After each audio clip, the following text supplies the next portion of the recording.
Madame Daw Fatmata Gindo i ni tile.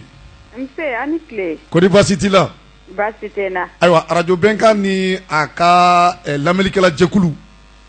Mali kɔnɔ ani Mali kɔ kan. Bɛɛ lajɛlen tulo b'i la sisan. Alhamdulilayi. Ayiwa an bɛ se k'a dɔn. K'an bɛ Bɛnkan n'a ka lamɛnbagaw bɛɛ lajɛlen fo. Question fɔlɔ ye mun ye. Ayiwa nanga i denkɛ bi yan a b'i fo Adama Mayiga. Adama Madame Daw salamu alaikum. Wa alaikum salam. Ayiwa kodi baasi t'i la. Somɔgɔw dun. Alhamdulilayi. Adama ko k'a den de. Awɔ n sɔnna. Bon madame k'a sɔnna. Ɲɛma tɛ yan. Ɲɛma tɛ dɛ an den de ye. Farakaba madame Pou. Tanti Mariam ni tile. Nse a ni ce somɔgɔw bɛɛ. Kodi baasi t'i la. Aw ni baara. Ala ka tile yɛrɛ d'an ma. Amina amina amina. An lamɛnbaga bɛɛ lajɛlen ma. Amina amina amina. Ayiwa madame. Oui. An y'a mɛn k'a fɔ ko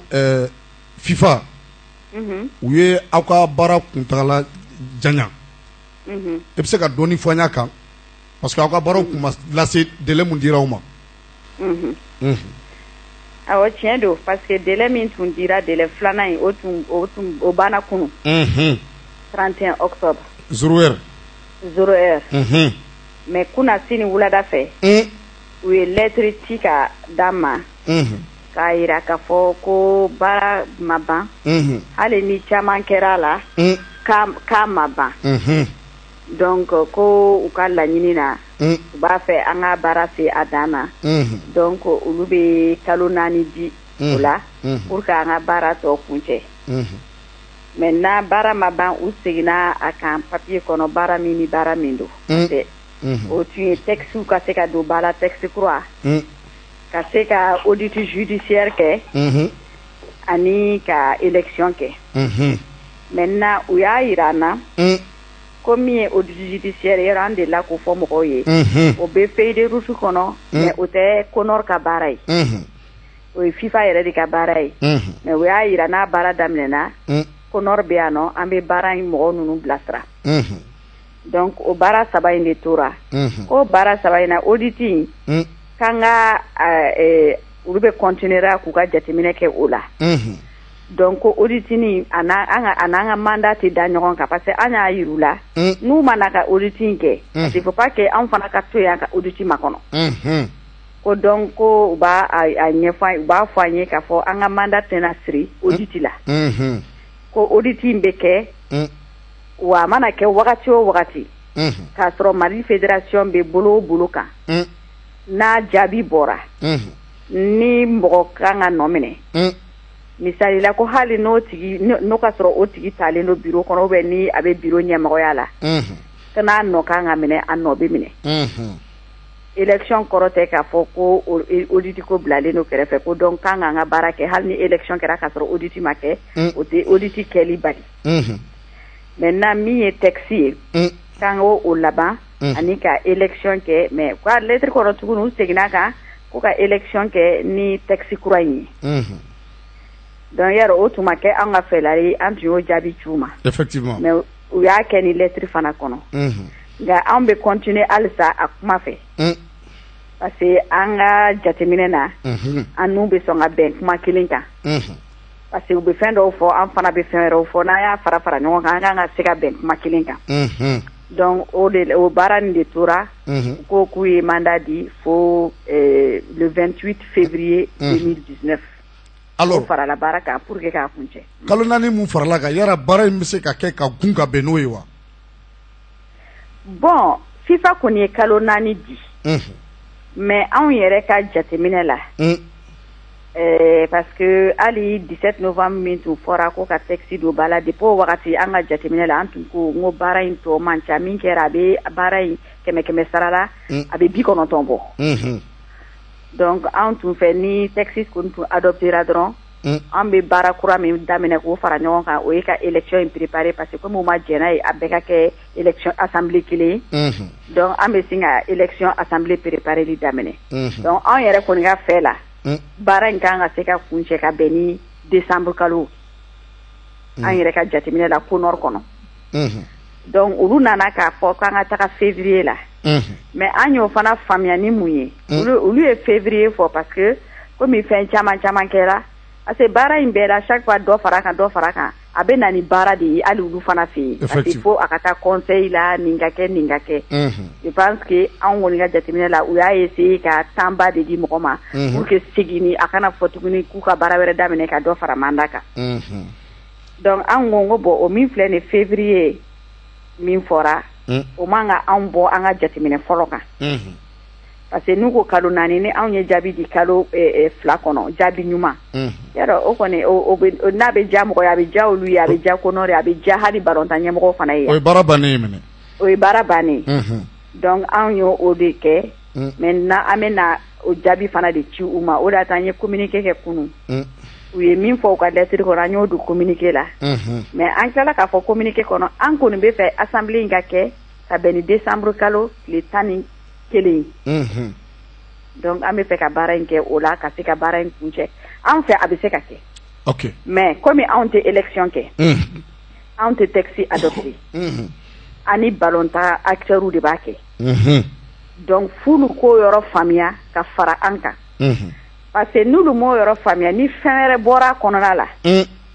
a bɛ se ka anw bɛ ni laɲini min nɔfɛ an bɛ se ka bɔ laɲini in kɔnɔ ça c'est vrai mais ni fɛn wɛrɛ ma bɔ a kɔnɔna la n'an bɛɛ sera ka kɛ kulu kelen ye ka taga ka kɛ hɛrɛ ni baden na je pense que vraiment aujourd'hui acteurs fara Konor kan on a les moyens ka se ka nin baara in kɛ ka bɛn ni décembre ye d'accord Adama Maïga ayiwa madame la présidente voilà madame la présidente oui i ko k'i bɛ fɛ aw ka élection kɛ ka bɛn le 31 décembre ma n ka ɲininkali ye min ye aw Konor aw de bɛ date di walima aw ni FIFA de bɛ jɛ ka élection date fixer ɲɔgɔn fɛ aha o kuma in ɲɛna o précision in ɲɛna awɔ parce que o ye anw ka laɲini ye maintenant anw de bɛ na o laɲini fana sɛbɛntiya k'o papier ci FIFA ma kosɛbɛ k'an bɛ fɛ ka élection kɛ ka bɛn ni nin date in ye maintenant ni olu y'o yamaruya di dɔrɔn an bɛ sin ka élection kɛ maintenant n'an b'o papier ci don min na o b'a sɔrɔ anw ye an sera ka texte fana adopté o b'a sɔrɔ Mali climat yɛrɛ bɛ cogo min na parce que problème ye min ye fɛn fɛn bɛ kɛ Mali la yan min bɛ fɔ journal la min bɛ fɔ radio la min bɛ kɛ dans la rue même stade la FIFA mɔgɔw bɛ nin dɔw yɛrɛ kalama ka tɛmɛ hali anw min bɛ yan c'est vrai non tiɲɛ don olu b'a kalama ka dɔw kalama ka tɛmɛ hali anw minnu yɛrɛ bɛ yan parce que tuma dɔ la ne yɛrɛ bɛ kunnafoni dɔw sɔrɔ yen nɔ de o y'a sɔrɔ ne ma hali o sɔrɔ yan donc o de y'a to n bɛ k'a fɔ an ka se ka kɛ kulu kelen ye parce que ni an ye texte adopté ni don min na an ka lettre taara k'a fɔ an bɛ fɛ ka assemblée kɛ ka bɛn ni nin 31 ye an fana b'a fɔ de climat min bɛ yan nɔ o climat in b'an permet ka assemblée kɛ bɛn min n'an o bɛ yan nɔ o b'an permettre ka assemblée kɛ mais il faudrait pas que n'o lettre fana sera olu fana ka kuma wɛrɛ fɔ min bɛ an ka kuma nin fana lakari donc o de la an bɛ k'a fɔ halisa mɔgɔw ka fara ɲɔgɔn kan an ka ɲɔgɔn faamuya an ka se ka bɔ nin na parce que a tɔ tora fɛn fɛn a bali b'an yɛrɛ de bolo a b'an yɛrɛ de bolo ayiwa ni jona o b'an yɛrɛ de bolo ayiwa madame an bɛ taga Lausanne kɛrɛnkɛrɛnnenya Suisse k'a fɔ ko Konor ni Yeli et consort o fana o verdict kan ka tomber le 9 ayiwa en cas de cas e bɛ se ka mun fɔ sisan en cas de cas o y'a jumɛn ye en cas de cas ni an fana journaliste kuma di yan dɛ ayiwa en cas de cas ni a dajiyara Yeli et consort la mun bɛna kɛ walima n'a da ma diya u la mun bɛna kɛ ah d'accord min kɔni kan ka faamuya n delila k'o fɔ parce que n y'a fɔ dɔw jaabi a la ale radio la mɔgɔ caman tun bɛ ɲininkali kɛ quorum nin na quorum bɛ kɛ jumɛn quorum bɛ kɛ jumɛn n ka jaabi bɛɛ la n b'a fɔ a bɛ kɛ texte ye min fɔ sariya ye mun fɔ sariya ye min fɔ quorum bɛ k'o de anw fɛ o jɛlen don parce que taxe kɔnɔna la statut ye quorum lisi fɔ o ligi ko an ka voix min sɔrɔ club de première division bɛ voix min sɔrɔ champion régionaux ninnu bɛ voix min sɔrɔ o bɛɛ dɔnnen don groupement ka voix bɛɛ o bɛɛ dɔnnen don mais texte kelen in fana kɔnɔ an bɛɛ jɛna n'a ye texte kɔnɔ ko an bɛ tribunal arbitral ni ko min ma tasi k'an b'o dɔn ko y'an ka tribunal ye donc o fana bɛ texte in kɔnɔ o kɔrɔ ye mun de ye o kɔrɔ ni tribunal ka papier nana papier min bɛ tali kɛ quorum kan o y'a comme an b'o misali de la bi n b'o fɔ papier min bɛ tali kɛ quorum kan tribunal ka papier o de bɛ sanfɛ baara bɛ kɛ n'o de ye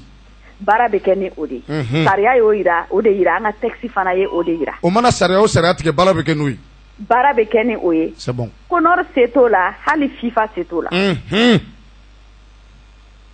baara bɛ kɛ ni o de ye an si se t'o la awɔ mais maintenant i ka kuma kɔnɔna na i y'a yɛrɛ k'a fɔ ko ni élection bɛ kɛ k'a bɛ kɛ ni texte kuraw ye alors que an dun b'a dɔn k'a fɔ ko yɛlɛma caman donna texte kuraw la même concernant les clubs parce que a fɔra ko club professionnel alors que an dun ka club ye club amateur ye o ko bɛ gérer cogo di ayiwa bon i bɛ mɛna yɔrɔ dɔ peut-être précision di k'a fɔ ko o sariya kura donna texte kura la o tɛ sariya kuraya kɔnɔ hali texte min b'an bolo sisan ni fédération y'o adopté assemblée y'o adopté 2011 o texte in kɔnɔna la club professionnel ko kuma de b'a kɔnɔ maintenant u ye partie dɔ de ta texte banyɔrɔ la n'u ko ma ko décision transitoire i b'a fɔ a transition wagati kosɛbɛ ko o transition in kɔnɔna la yanni club amateur ka kɛ professionnel ye ko amateur ninnu bɛ professionnel jɔyɔrɔ fa donc u y'olu fɛnw fɔ a kɔnɔ donc an bɛ kuma min na bi tun kan k'a sɔrɔ Mali ye ligue professionnelle sɔrɔ o ye an ka sariya kɔrɔlen in yɛrɛ b'o de fɔ bi tun kan k'a sɔrɔ an y'a sɔrɔ donc an y'o ko de don ba la sariya kura kɔnɔ maintenant FIFA mɔgɔw ko ni assemblée bɛ kɛ kan ka assemblée kɛ ni sariya kura taabolo ye sariya kura taabolo la donc o de donnen don ba la ko ligue professionnelle bɛ yen club professionnel bɛ kɔrɔ kan ka amateur kan ka taa professionneliya la professionneliya mɔgɔw b'a fɔ kuma dɔrɔn tɛ professionneliya in na sariya caman de b'a kɔnɔ clubw kan k'u ka terrain sɔrɔ clubw kan k'u ka comptable sɔrɔ clubw kan ka u ka joueurs sara ka fɛnw bɛɛ de sɛmɛntiyalen b'a kɔnɔ o de ye professionneliya in ye donc an dun b'a dɔn an ka club amateur caman t'o position na donc an ko FIFA ma an b'a ɲini an bɛn'a lajɛ an bɛ transition de fana kɛ pour que an ka se ka élection in kɛ ni sariya kɔrɔlen transition kelen min tun b'o kɔnɔ an n'u b'o o fɛn de la a décision ma ta fɔlɔ pepewu de an ko n'u u b'o kuma ɲɔgɔnya de la parce que n ko n'an ma o kɛ n'an ko fo élection ka kɛ diyagoya a sɛbɛnnen don cogo min na ne ma d'a la hali ni san kelen bɛna n'an bɔ a ko la o de la an t'o laɲini fɛ an bɛ ka continuer ka kuma ni FIFA ye u k'a to ye an ka se ka transition dɔ k'a la élection ka kɛ ni o ye ni élection kɛra ni o ye bureau kura min bɛ na bureau kura ka baara fɔlɔ bɛ daminɛ ni texte kura baara de donc an b'o o kuma de la o kuma ni 31 décembre ni laɲini bɛɛ bɛ taga ɲɔgɔn fɛ n'Ala sɔnna ma ayiwa madame championnat ko bɛ cogo di parce que maaw presselen no ballon ka tan yala championnat bɛ se ka tan ka tila ka aw ka continuer aw ka baara in fɛ wa parce que maaw presselen no ballon ka tan mɔgɔw presselen don u kan ka presser fana parce que i sigi kun ye fɛn min ye kɔni yarɔ f'a ka kɛ u kan ka presser bon min ye championnat yɔrɔ ye anw yɛrɛ bɛ hakili b'a la kosɛbɛ parce que ballontan dɔrɔn tɛ an k'an ka cɛbɔw fana kɛ compétition africaine ɲinan cɛbɔ dun kan ka kɛ ka bɛn ni utu kalo ye donc o bɛɛ bɛ yen nɔ o pression bɛ yen mais bi na novembre kalo in na match yɔrɔ fɛn compétition féminine musow ka ballontan bɛ daminɛ an yɛrɛ ka musow bɛ jouer le 17 kalo in na Mali Gabon fana o ye match belebele an yɛrɛ b'a dɔn parce que an ka ko bɛɛ b'a bolo le 17 oui o fana ye nin le 17 kelen ye donc décembre in kɔni novembre in kɔnɔna na a fɛn caman b'a kɔnɔ hali assemblée pour que ka texte ninnu don ba la o fana fɔra le 17 donc an bɛ na essayer an b'o baaraw kan an bɛ ka réfléchir championnat in fana kan donc championnat an mana fɔ k'an b'a kɛ cogo o cogo a tɛ se ka kɛ novembre kɔnɔna la hali n'a bɛ kɛ a bɛ kɛ décembre kɔnɔna de la maintenant an y'a ye an ka laɲini na comme an kan ka se ka assemblée kɛ décembre tile dama dama kama ou bien dɔgɔkun kelen dɔgɔkun fila kama munna an t'a to yen équipe min bɛna na ta décembre a ka baara fɔlɔ ka kɛ championnat ye ko ye janvier kɔnɔna la peut-être ni lettre sɛbɛn kan ka kɛ a wari ɲini ko n'a fɛn na an bɛ se k'olu kɛ yana ka na pour que a ka temps sɔrɔ donc o de la an bɛ fɛ assemblée in ka se ka kɛ fɛn in bɛɛ ka se ka kɛ ka bɛn ni janvier pour que équipe kura ka se ka baara daminɛ élection ka se ka kɛ décembre in na équipe kura ka se ka championnat organisé daminɛ janvier n'a y'a daminɛ janvier hali kalo 6 kɔnɔna la an kɔni tɛ technicien ba y'a la mais n'a y'a essayer ka kɛ poule ko ye je pense que techniquement kalo 6 kɔnɔ a bɛ se ka championnat réussi donc an hakilina de y'o ye maintenant ni ala ka n'a cɛ ɲɛ n'an ka laɲini ninnu ma se ka sabati n'an ni acteurs yɛrɛ ye fo an ɲɛ b'a la an bɛna bɔ décembre in kɔnɔ o kɔni na solution wɛrɛ t'an bolo f'an ka championnat daminɛ parce que n'an m'a daminɛ acteur côté a bɛ kɛ Mali joueur de la a bɛ kɛ Mali club yɛrɛ de la donc a daminɛni bɛ kɛ anw ma diyagoya ye hali n'an m'a laban mais a daminɛni bɛ kɛ o la diyagoya ye mais an ɲɛna n'an ka sababa bɛnna ni fɛnw bɛɛ sera ka ɲɛnabɔ ka bɛn décembre ye groupe équipe kura b'a ka fɛn daminɛ janvier n'Ala sɔnna ayiwa madame aw kun y'a a fɔ an ɲɛna ka tɛmɛ fana ko assemblée d'adoption des textes o kun ye le 17 ye a bɛna bɔ wa FIFA ye mun fɔ o la fo bi yɔrɔ bi ye le premier texte u taara FIFA la je pense texte u taara ni ma fili le 11 parce que observation ninnu nalen a cayara consultant ninnu ma se ka tila la ka bɛn u yɛrɛ y'a di an ma le 11 kelen a cira FIFA la FIFA tun y'a yira dɔgɔkun kelen kɔnɔna la u bɛ jaabi bila ka na u yɛrɛ tun k'a ma ko jaabi ni prolongation bɛna ɲɔgɔn fɛ mais prolongation nana an ma texte ye fɔlɔ donc bi ye le premier ni dun ko ka assemblée kɛ le 17 an ka sariya kɔnɔna la assemblée bɛɛ la suruma o ye assemblée extraordinaire ye o ye tile 15 ye pour que tile 15 in ka respecter f'i ka assemblée convoquer sini le 2 bon an n'u ma texte sɔrɔ fɔlɔ n'i m'a sɔrɔ i tɛ se k'a convoquer donc ça veut dire que an yɛrɛ fɛ le 17 in bɛna na gɛlɛya ayiwa n'a nana bi o ye kelen ni jaabi nana bi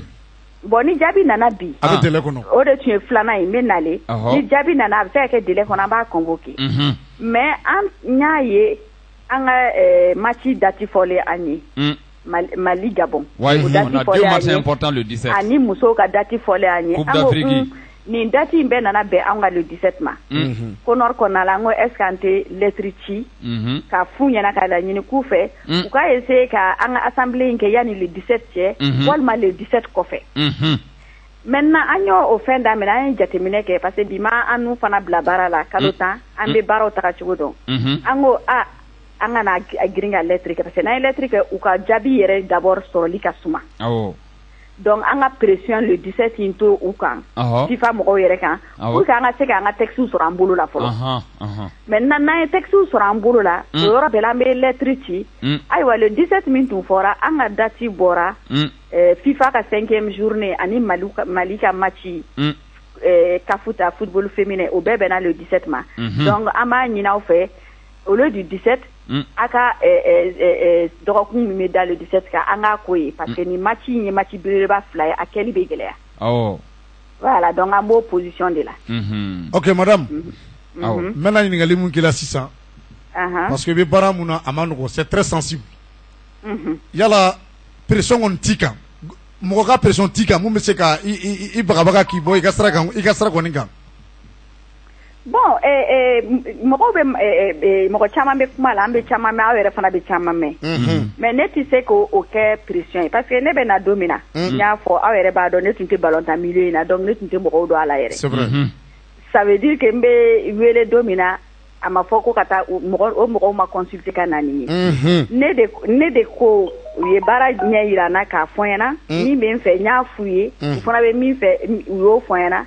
donc ne ye n kan di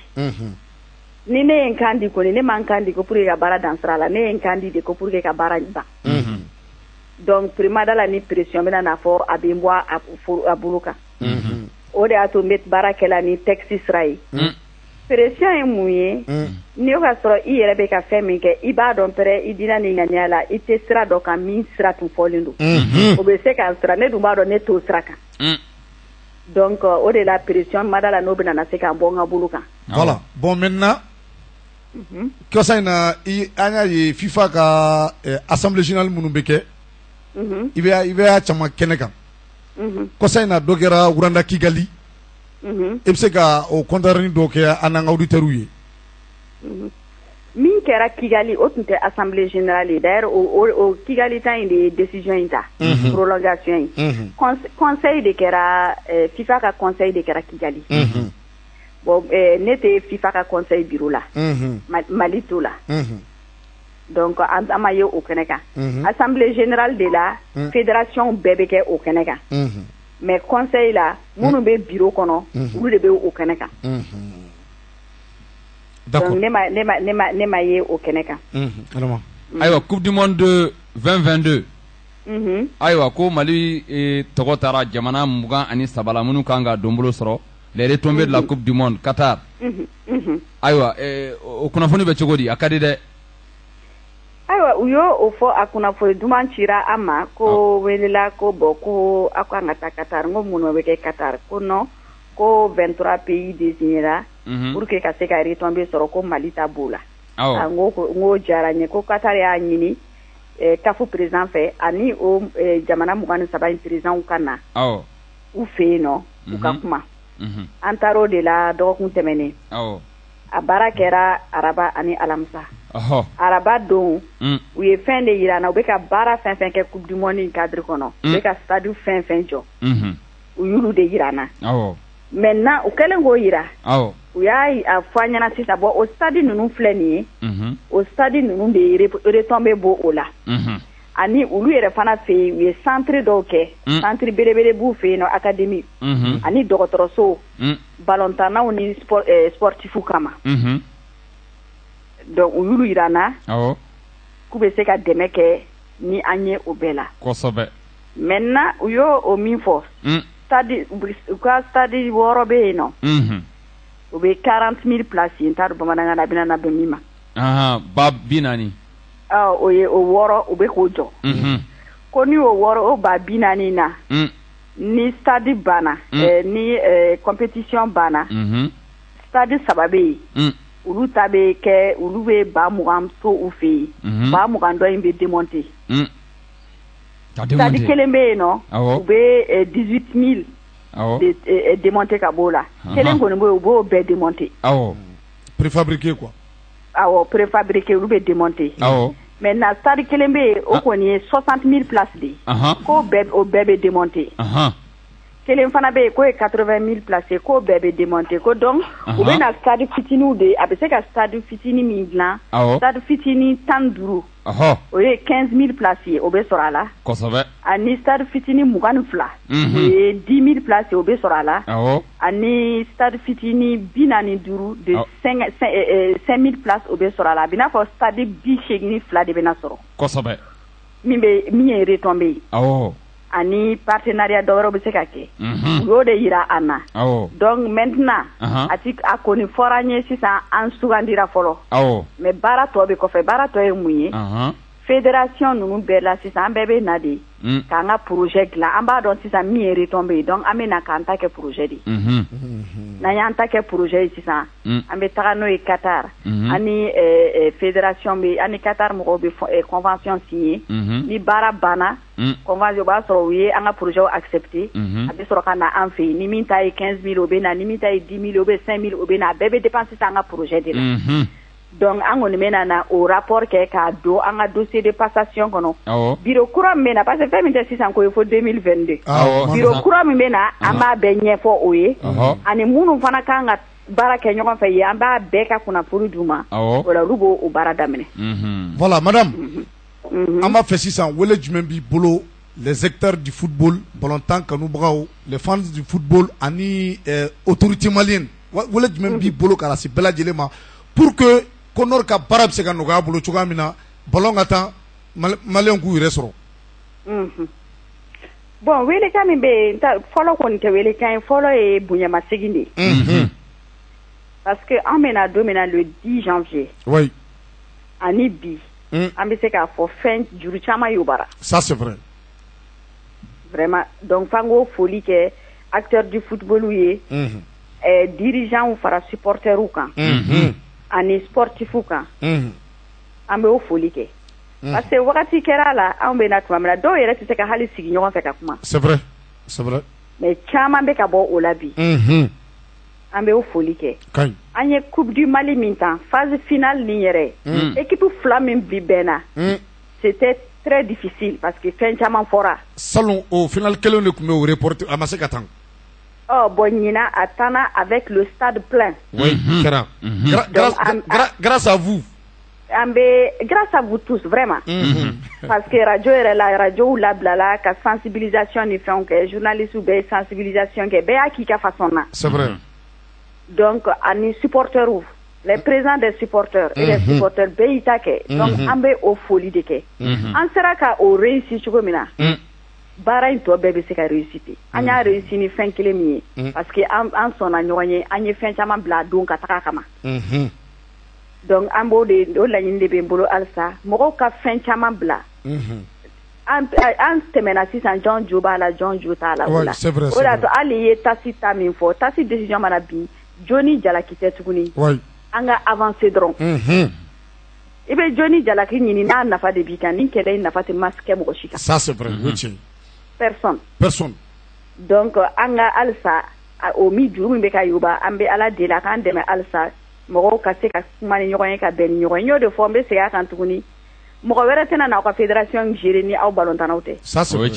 basket kɛla tɛna n'a kɛ i n'a fɔ bamuso parce que olu ka basket ko a bɛ fɔ cogo di alter tara tɛna n'a kɛ mɔgɔ si tɛna kɛ o si tɛna ça sera les footballeurs les dirigeants du football donc o kɔrɔ ye mun ye c'est la seule famille madame aw de ye kelen donc ne b'o de kɛ an ka continuer o de fɛ pour que an min yɛrɛ bɛ laɲini min na o laɲini ka se ka sabati bon n bɛ mun kɔni fɔ c'est à dire bon n bɛ ti ka kuma tigɛ mais kuma laban o ye min fɔ autorités la sincèrement depuis an nana on a l'accompagnement o de y'a to hali kunu an b'an ka réunion na lettre nalen an y'an ka hakilina di an bɛna an ka communiqué kɛ bonya de ye fɛn bɛɛ ye an kɔni FIFA de an ka compte rendu kan ka k'an ni FIFA de cɛ mais avant la FIFA on est d'abord malien on est des responsables maliens an taara bonya la ministre fɛ yen an y'a wele wagati min na c'était même tard a tun b'a ka so a ko non k'a b'an ka bila la an nana an n'a kumana an ni ɲɔgɔn faamuya fɛn caman na donc c'est pour dire que on a eu toujours l'accompagnement donc an b'o foli fana kɛ o ye ministre ye à travers lui tout le gouvernement toutes les autorités maliennes non madame bara taabolo ka ɲi tɛmɛna ye dɔrɔn an b'a kan a bɛɛ k'an dɛmɛ ayiwa conclusion mais n kɔni bɛ mun f'i ye an fana y'an dege cadeau kan na dɛ i taatɔla an b'i bila ni cadeau kan ye n ko ayiwa ko ne tɛ se kɔrɔbɔrɔkan na n bɛ mun kɔni f'i ye même après le Conor an b'a fɛ i ka to Mali ballontan kɔnɔ parce que vraiment i ye action minnu posé an bɛ se k'a fɔ vraiment ça a été une réussite a ɲɛna quoi maa caman de bɛ an wele k'a fɔ an ye k'i féliciter donc a ka kan bi n'an y'i sɔrɔ antenne na an k'o bonya las'i ma o diyara n ye voilà n b'a mɔgɔ bɛɛ fo fɛn min don ne yɛrɛ kelen tɛ dɛ Conor mɔgɔ bɛɛ nin Conor balen kɔfɛ parce que a b'i n'a fɔ i ye yiri dɔ turu i tɛmɛtɔla i ɲɛ b'a la fɛn dɔ b'a la hali n'a ma f'i ye a bɔ a la i b'a bɔ a la donc nous resterons à la disposition du Mali nous resterons à la disposition du football malien an bɛ se ka fɛn fɛn kɛ a bɛ se ka kɛ hali an tɛna ɲininka fɛn dɔ la mais an bɛ se ka kɛ yɔrɔ dɔ la an bɛ se k'an da ɲuman don min na an b'an da ɲuman don a la ka ɲɛ n'Ala sɔnna a ma o de kama n b'a fɛ i ka équipe dɔ créer o an k'o bɔ a la o kɔni an k'o bɔ a la voilà vraiment i ka cadeau kan fɔ an ka tɛmɛ yapo yapo ayiwa wanda subo ou bien a k'an fɛ voilà an b'i fo merci voilà vraiment nin tun ye madame Dawu Fatumata Gindo